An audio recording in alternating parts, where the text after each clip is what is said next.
Alors que le ministère des Finances estime que le taux de pression fiscale est faible au Cameroun, les entreprises du secteur formel ressentent durement le poids de la fiscalité, puisque presque 58% de leurs bénéfices sont prélevés au titre de divers taxes et impôts.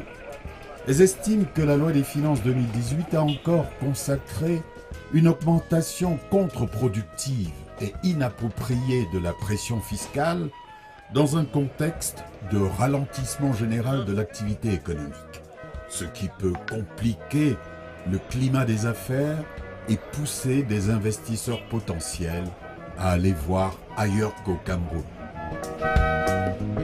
Si l'investisseur a toujours l'impression que c'est jamais trop clair, qu'il y a une tracasserie, il exprime ce mal-être-là, même si les principaux acteurs, c'est-à-dire l'administration fiscale, c'est-à-dire toutes les administrations d'ailleurs, parce que ce n'est pas juste un problème d'ordre fiscal à ce niveau-là, c'est vraiment toutes les administrations, même si il y a des décideurs qui sont très honnêtes et qui ont envie de bien faire. Cette sensation au quotidien d'être toujours agressé, de ne jamais savoir quelle est la bonne mesure et de ne pas avoir cette pérennité dans ces mesures-là. Aujourd'hui, on vous dit quelque chose, demain, vous avez l'impression que c'est pas vraiment le contraire, mais c'est pas tout à fait ce que vous avez appris la veille, vous donne un sentiment de malaise. Après ces considérations générales, passons en revue à présent quelques mesures nouvelles emblématiques. Ce sera avec Noé Momha, qui, en plus d'être directeur à CAC, est président de la commission des affaires juridiques au JICA.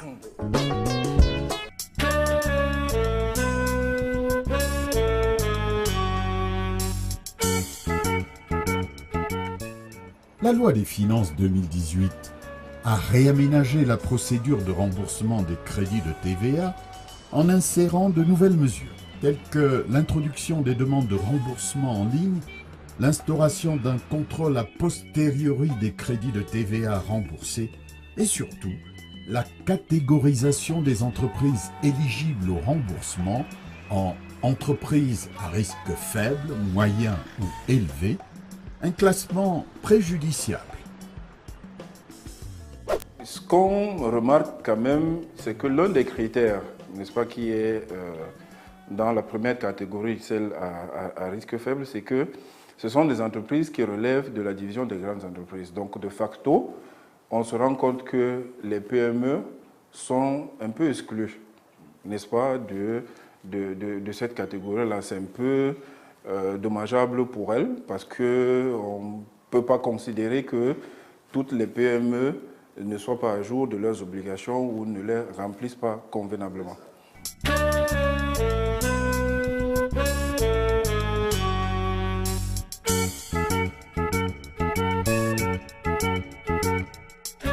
En l'état actuel de la législation, les salariés qui perçoivent un revenu exceptionnel au cours d'une année fiscale, comme indemnité, gratification ou prime, peuvent bénéficier d'une modalité de calcul allégée de leur impôt sur le revenu des personnes physiques. La nouveauté cette année, c'est que cette demande préalable-là a été supprimée. Et donc, lorsqu'on a un revenu exceptionnel, il doit être calculé de facto selon, n'est-ce pas, ces dispositions favorables de l'article 65 bis du Code général des impôts.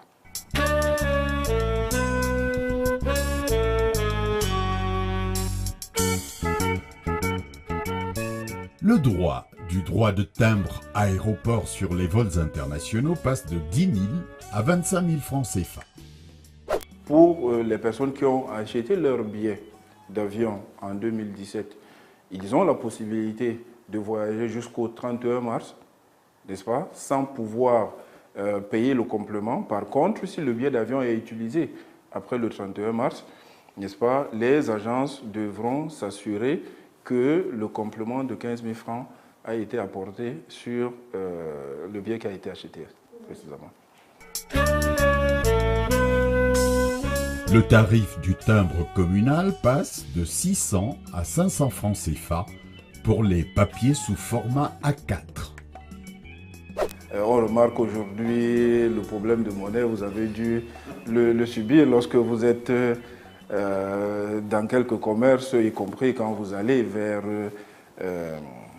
les perceptions au niveau des mairies. On a beaucoup de difficultés, n'est-ce pas, à avoir la petite monnaie. Peut-être que le gouvernement s'est rendu compte qu'il fallait plutôt ramener ce timbre-là à 500 à cause de cela.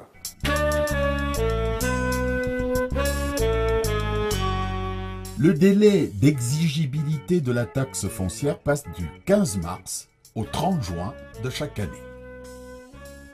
Le gouvernement a relâché un tout petit peu et on a accordé un délai supplémentaire. Donc aujourd'hui, au lieu de payer cette taxe foncière-là plus tard le 15 mars, on la paye au plus tard le 30 juin.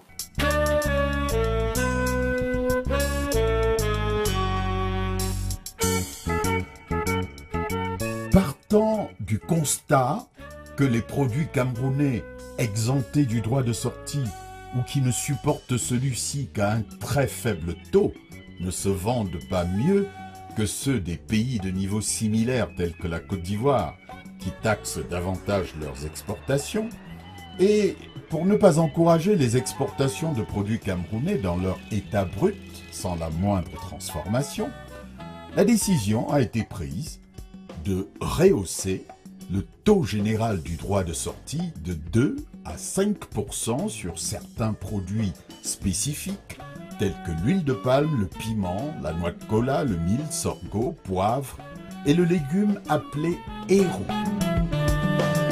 On essaye dans une certaine mesure pour certains de ces produits-là qui sont devenus des produits un peu rares sur le marché.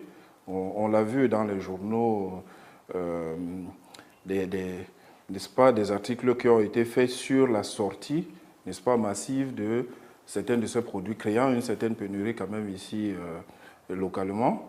Donc l'État, n'est-ce pas, met une certaine décide de percevoir voilà, un certain impôt sur, n'est-ce pas, ces produits-là qui sont exportés aussi aujourd'hui de façon un peu massive.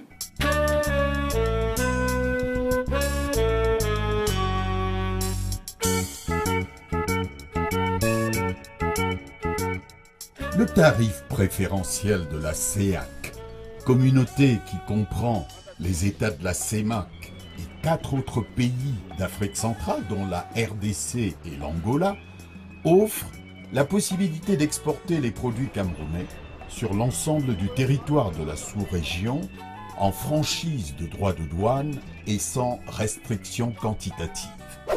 Les produits locaux camerounais ou ceux qui sont d'origine CEMAC et qui sont exportés donc dans cette zone large CEAC-là, n'est-ce pas, sont exportés en exonération, n'est-ce pas, des droits de douane tout simplement. C'est cela, c'est ce que cette mesure-là signifie.